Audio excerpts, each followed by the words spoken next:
No stranger to an FCS playoff game here. Former Bison safety Colton Eagle. Colton, you played from 2010 to 2014. What are the playoffs like for these young guys? Former NDSU standout linebacker Nick DeLuca competed at the NFL Combine in Indianapolis this past Saturday. He is the first Bison to compete at the Combine since former NDSU quarterback Carson Wentz did so back in 2016. North Dakota State wasn't thrilled to have their bye week just 1 week into the season, but however, that gave them an extra time to prepare for North. As you know, there's been plenty of hype around this matchup between North Dakota State and South Dakota State, 1 versus 3. And my special guest at this time, radio voice of the Bison, Jeff Callahan. Jeff, what does NDSU have to do to slow down that high-powered offense? North Dakota State has held the Dakota marker for 2 years in a row. North Dakota State would look to reclaim that marker as they welcome their rivals to the Fargo Dome. The matchup between number 1 James Madison and North Dakota State lived up to the hype. After the victory, NDSU players talked about the physical battle and what it means to be a champion yet again. The North Dakota State men's basketball team looked to snap a 4-game losing streak this past Tuesday night. Their last 3 losses have been by a combined total of 12 points. Pick it up right away as Ben Myers, he tries to get it by Zach Driscoll, but Driscoll, he was a force shield through the first 2 periods. And you see the Lancers, Cam Regan tries to get it by Strauss-Mann, but he was just as good. It was 0-0 going all the way into the 3rd period. But however, in the 3rd period, the Force were able to strike as Ty Farmer, he gets one in from the point. The Force lead 1-0, unassisted goal. As you see, the Force are excited to be up 1-0. Then an empty netter from Ben Myers. The Force would go on to lead 2-0 they would go on to win 2-0. Strauss-Mann, he's excited, had 36 saves and his 2nd career postseason shutout. Force await the winner of Waterloo and Lincoln. Waterloo currently leads the series 2-1. Game 4 is tonight in Lincoln. Talk heading into the game against South Dakota this week was how is North Dakota State going to keep up with that up-tempo offense of the Coyotes? North Dakota State also looked out to start fast for the 2nd consecutive week. There you see Easton Stick hoping to lead his team to another 8-0 start for the 2nd consecutive year. Right away in the first drive, he drops back to pass and finds Bunnell for a 15-yard touchdown. Bison up 7-0. Ensuing drive, Easton Stick takes it himself 2 yards out. Bison are up 14-0 at that point.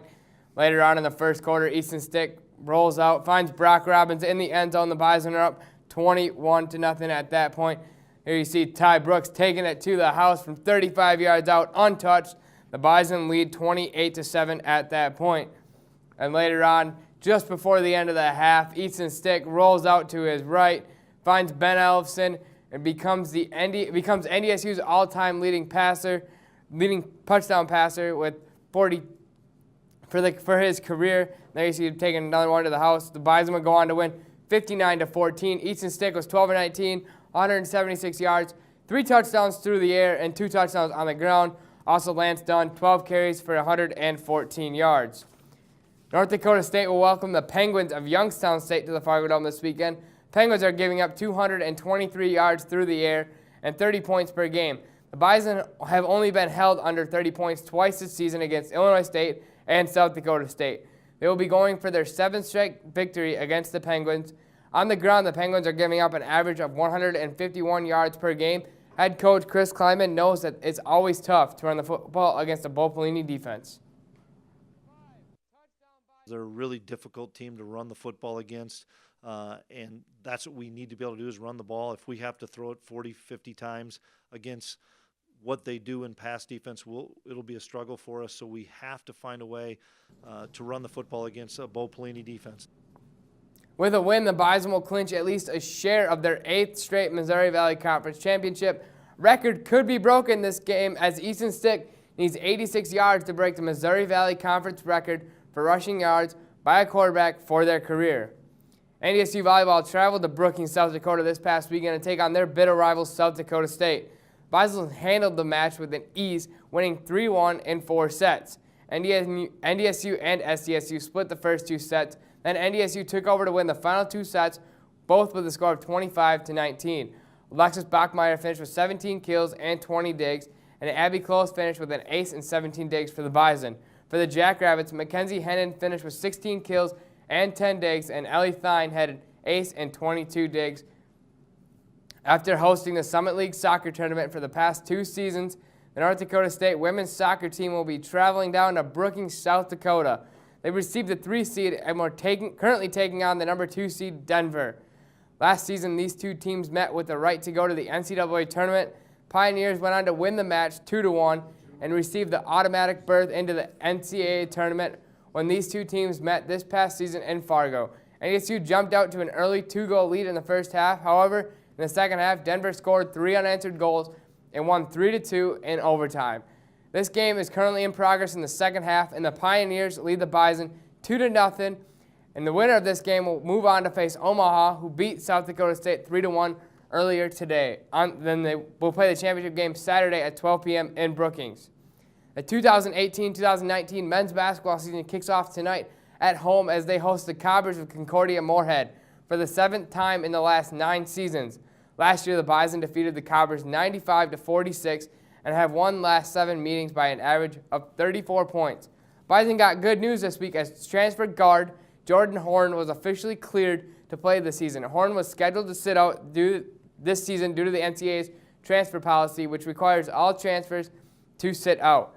The Bison did lose big man Jordan Meiniger for the season as he tore his ACL in practice. And currently, last check, the Bison are up 16-2 at the first media timeout. The Bison will kick off their season for the 2nd straight season on the road and out west as they will play New Mexico State on Tuesday in Las Cruces, New Mexico. Tip is scheduled for 8:30 p.m. Central. Going on to women's basketball, as they were home for their first exhibition game of the season. Pick it up right away in the first half. Maria Fernandez finds Emily Dietz. Bison are down 20-17 at this point. Fernandez yet again. She finds Nudell, cutting Riley Nudell. The Bison are up 1, and they would take that 1-point lead, 33-32 in the half. You see some UND fans. They're excited. Their team is in it, trailing the Bison just by 1. Fernandez yet again finds another cutting Nudell, and later on in the second half, that would tie the game at 62. Fernandez looks inside but fakes it out. Michelle Geislerova, she hits the deep 3 from way downtown. The tie game at 65, but however, the Bison were unable to defeat the Bulldogs as they would lose 70-65. Michelle Geislerova with 20 points, 4 rebounds. Sarah Jacobson and Riley Jacobson did not play that much this past game. Next up, the season opener, the Bison will take on Mayville State tip is scheduled for 7 p.m. at the Shack. And the FCS rankings just came out, and it's no surprise that North Dakota State is yet again number 1, and JMU is right behind them at number 2. These two teams met in Frisco last year, and we could potentially see that matchup yet again.